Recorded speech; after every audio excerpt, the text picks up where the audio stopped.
Bismillahirrahmanirrahim. Assalamualaikum warahmatullahi wabarakatuh. Alhamdulillah wa syukrulillah. Wassalatu wassalamu ala rasulillah wa ala alihi wa ashabihi wa man huwalah. Ashhadu an la ilaha illallah wahdahu la syarikalah. Wa ashhadu anna Muhammadan abduhu wa rasuluh sallallahu alaihi wasallam la nabiyya ba'dah, amma ba'd. Pemirsa Khazanah Ramadan Pondok Pesantren Sumatera Tawalib Parabe, di mana saja berada yang dirahmati oleh Allah Subhanahu wa taala. Alhamdulillah, Allah Subhanahu wa taala karuniakan kepada kita pada tahun ini untuk bisa kembali berjumpa bersua dengan bulan yang penuh dengan nikmat, berkah dan maghfirah dari Allah Subhanahu wa taala. Sebagai seorang muslim yang baik, kita harus bisa menjadikan Ramadan ini sebagai Ramadan yang terbaik bagi kita di antara Ramadan-Ramadan kita pada tahun-tahun sebelumnya. Bagaimana caranya agar seorang muslim itu terjaga alur berfikirnya, kekuatan ruhaniyahnya untuk senantiasa berburu kebaikan tersebut? Salah satu cara yang diajarkan oleh baginda kita Rasulullah sallallahu alaihi wasallam adalah mengingat target-target apa yang sesungguhnya Allah Subhanahu wa taala sediakan bagi kita di bulan yang penuh dengan berkah Allah dan maghfirahnya ini, insyaallah. Pemirsa Khazanah Ramadan Pondok Pesantren Sumatera Tawalib Parabe yang dirahmati oleh Allah Subhanahu wa taala. Ada beberapa target yang Allah Subhanahu wa taala jelaskan dan baginda kita Rasulullah sallallahu alaihi wasallam terangkan untuk dijadikan sebagai patokan kita berburu kebaikan Allah dan ampunannya di bulan yang penuh berkah ini. Target yang pertama itu adalah target ketakwaan di sisi Allah Subhanahu wa taala. Allah Subhanahu wa taala berfirman dalam ayat yang seluruh kita telah menghafalnya. A'udzubillahi minasyaitonir rajim. Bismillahirrahmanirrahim. Ya ayyuhalladzina amanu kutiba alaikumus shiyamu kama kutiba alal ladzina min qablikum la'allakum tattaqun. Di penghujung ayat ini sesungguhnya Allah Subhanahu wa taala telah menerangkan kepada kita salah satu target yang Allah sediakan bagi orang-orang yang berpuasa. Apa target itu? Target ketakwaan di sisi Allah Subhanahu wa taala. Target menjadi orang-orang yang bertakwa di sisi Allah Subhanahu wa taala. Pemirsa yang dirahmati oleh Allah Subhanahu wa taala, sampai detik ini seharusnya masing-masing kita sudah bisa memulai mengevaluasi target ini. Apakah pertengahan Ramadan ini target itu telah kita raih atau belum? Dan kita berharap tentu nanti di akhir Ramadan sesungguhnya target ini betul-betul bisa kita dapatkan. Target ketakwaan di sisi Allah Subhanahu wa taala. Bagaimana caranya kita mengevaluasi bahwa sesungguhnya target ini sudah ada dalam diri kita masing-masing? Perkara itu sesungguhnya telah dijelaskan dalam banyak ayat dan dalam banyak hadis Rasul sallallahu alaihi wasallam, di mana ada beberapa ciri-ciri orang-orang yang bertakwa kepada Allah Subhanahu wa taala. Artinya ketakwaan itu sudah ada di dalam dirinya dan ditanamkan oleh Allah di dalam jiwanya.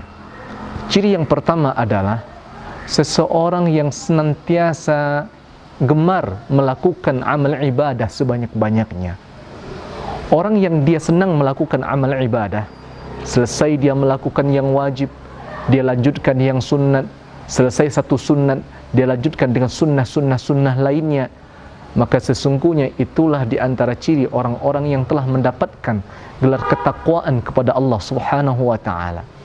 Banyak sekali firman-firman Allah yang menceritakan tentang ciri orang-orang yang bertakwa ini. Salah satunya firman Allah dalam surah Ali Imran, "Wasari'u ila maghfiratin min rabbikum wa jannatin 'arduha as-samawati wal ardu 'iddat lil muttaqin." Alladzina yunfiquna fis sarra wad dharra wal kadhimina al ghaidha wal 'afina 'anil nas wallahu yuhibbul muhsinin. Allah perintahkan kepada orang-orang yang beriman, mereka bersegera untuk mendapatkan rahmat dan ampunan Allah yang Allah sediakan bagi orang-orang yang bertakwa. Merekalah orang-orang yang insya Allah akan bersegera mendapatkan syurga Allah seluas langit dan seluas bumi. Siapa gerangan orang-orang yang bertakwa yang disebutkan oleh Allah dalam ayat ini? Itulah orang-orang yang mereka gemar melakukan amal ibadah, berinfak di kala lapang, berinfak di kala sempit, menjaga amarah, memaafkan orang lain, bertaubat atas kesalahannya, dan perkara-perkara lainnya.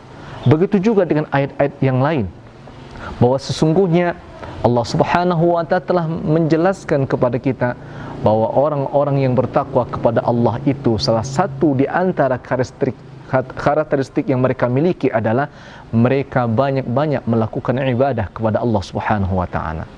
Ciri yang kedua yang hari ini bisa kita jadikan sebagai renungan bagi kita, apakah gelar ketakwaan yang Allah sediakan di bulan Ramadan ini telah kita raih? Bentuk yang kedua di antara ciri orang yang bertakwa itu adalah mereka tidak mau melakukan suatu amalan kecuali amalan itu bernilai ibadah di sisi Allah Subhanahu wa Ta'ala. Seorang mukmin, mereka tidak ingin melakukan satu aktivitas, satu rutinitas kecuali aktivitas dan rutinitas itu bernilai ibadah kepada Allah Subhanahu wa Ta'ala. Inilah yang diajarkan oleh baginda Rasulullah sallallahu alaihi wasallam kepada kita. Bagaimana pribadi muslim itu menjadikan setiap amalan yang mereka lakukan bernilai ibadah di sisi Allah. Artinya dia berbalas kebaikan di sisi Allah Subhanahu wa Ta'ala. Ittaqun nara walau bisyiqqi tamratin. Apa kata Rasul sallallahu alaihi wasallam? Takutlah engkau dengan api neraka walaupun hanya dengan satu biji kurma saja. Sebagian kita mungkin menganggap sepele satu biji kurma, menganggap hal yang biasa saja satu biji kurma. Mungkin sebahagian di antara manusia lainnya terbiasa hidup dalam boros, kemubaziran dan lain sebagainya. Tapi tidak dengan Rasulullah sallallahu alaihi wasallam. Beliau ajarkan kita dengan satu biji kurma itu, bagaimana biji kurma itu bisa bernilai ibadah di sisi Allah Subhanahu wa Ta'ala. Bagaimana caranya? Masing-masing kita tentu mengetahui bagaimana satu biji kurma itu bisa bernilai ibadah di sisi Allah Subhanahu wa Ta'ala. Apakah kita tanam untuk anak cucu kita, atau mungkin saja kita infakkan kepada saudara-saudara kita, atau dalam bentuk amal-amal lainnya. Orang yang setiap amal kehidupannya tidak ingin dia sia-siakan, tapi dia inginkan amalan itu senantiasa bernilai ibadah di sisi Allah Subhanahu wa Ta'ala, maka hakikat ketakwaan itu mudah-mudahan sesungguhnya telah Allah tanamkan di dalam jiwanya. Perkara yang ketiga adalah seseorang yang melakukan suatu kewajiban, maka dia bersungguh-sungguh melakukan kewajiban itu. Baginda Rasulullah sallallahu alaihi wasallam mengajarkan kepada kita akan perkara ini. Khairun nas idza amila amalan ayyutqinahu. Sebaik-baik manusia adalah manusia yang apabila mereka beramal, apabila dia beramal dengan itqan. Apa arti itqan itu? Itqan itu artinya adalah kesungguh-sungguhan, bersungguh-sungguh. Orang yang melakukan kewajiban dan kewajiban itu dia kerjakan dengan sesungguh-sungguhnya, maka hakikatnya mudah-mudahan gelar ketakwaan itu pun telah Allah tanamkan dalam jiwanya. Penjelasan hadis ini disebutkan oleh para ulama hadis. Di antara bentuknya itqan itu adalah sebelum dia melakukan suatu amalan, dia persiapkan dulu amalan itu. Tatkala dia melakukan amalan, dia bersungguh-sungguh melakukannya. Dan yang ketiga, tatkala selesai dia melakukan amalan itu, dia evaluasi amalan tersebut dengan sebaik-baiknya.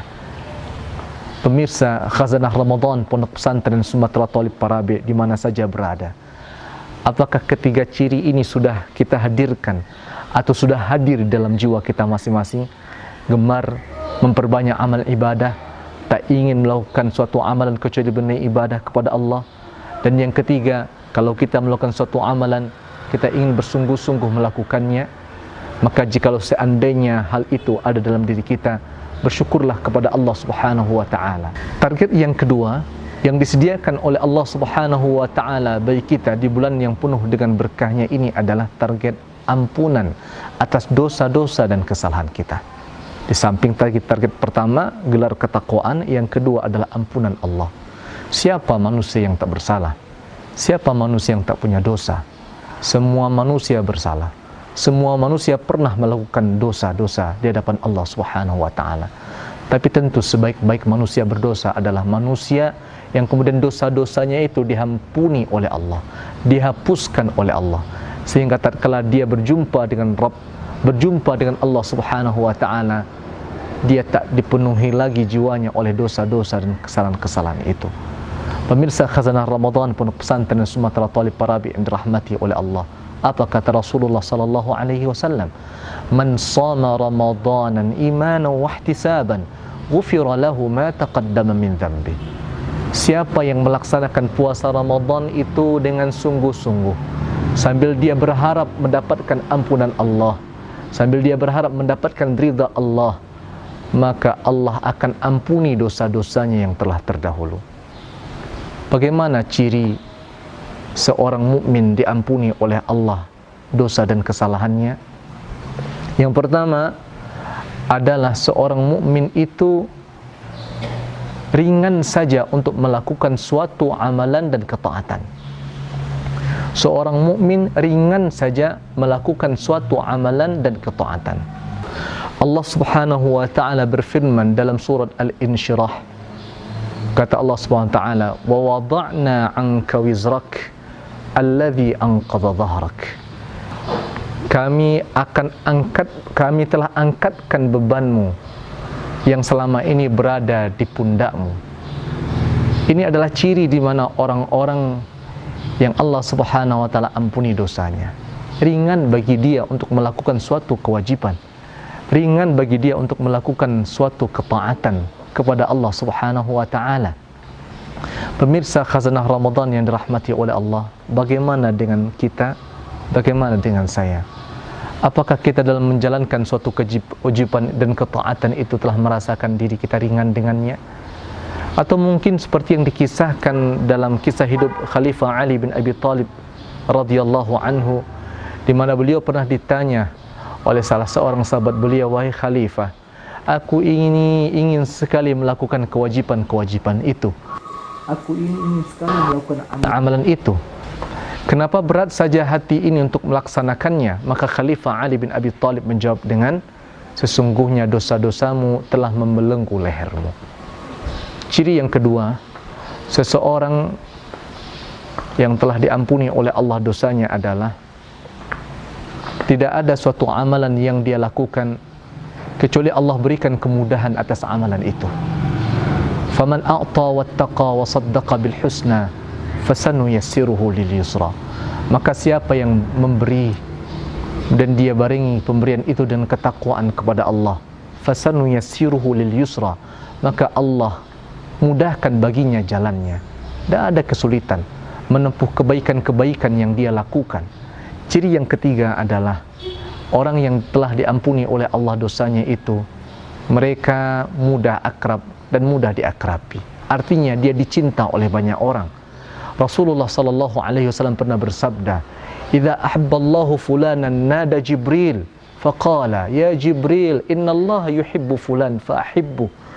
Allah kalau sudah cinta kepada seorang hamba, dan tak mungkin cinta Allah kepada pelaku maksiat, tak mungkin cinta Allah kepada pelaku dosa. Allah cinta kepada seseorang, tentu hamba yang telah diampuni oleh Allah dosa-dosa dan kesalahannya. Maka Allah menyeru kepada malaikat Jibril tatkala Allah telah cinta kepada seseorang itu, "Ya Jibril, sesungguhnya Allah cinta kepada si fulan, maka cintailah olehmu dia."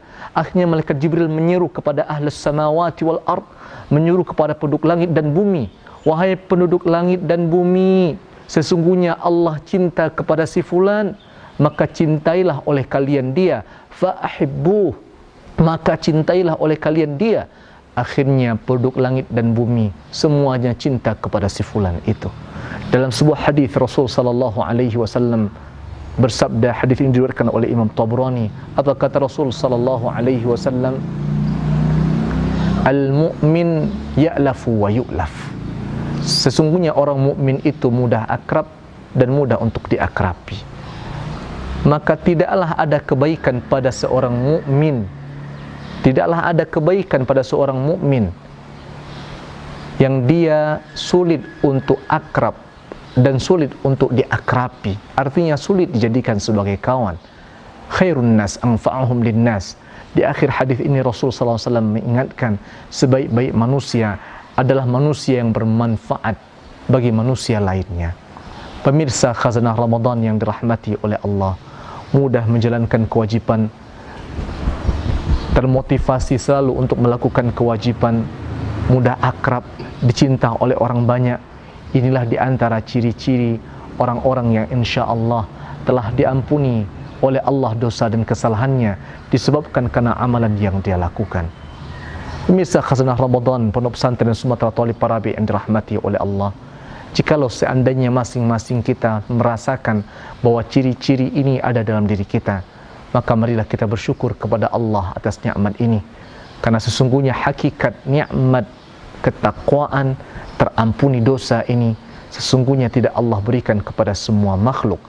Allah hanya memberikannya kepada orang-orang yang Allah kehendaki saja. Semoga Allah Subhanahu wa ta'ala senantiasa memberikan rahmat, berkat dan maghfirahnya kepada kita, terutama di bulan yang penuh dengan berkah, rahmat dan maghfirah ini, bulan Ramadan yang suci ini. Allahumma amin amin ya rabbal alamin. Terima kasih atas perhatiannya. Barakallahu fikum. Wassalamualaikum warahmatullahi wabarakatuh.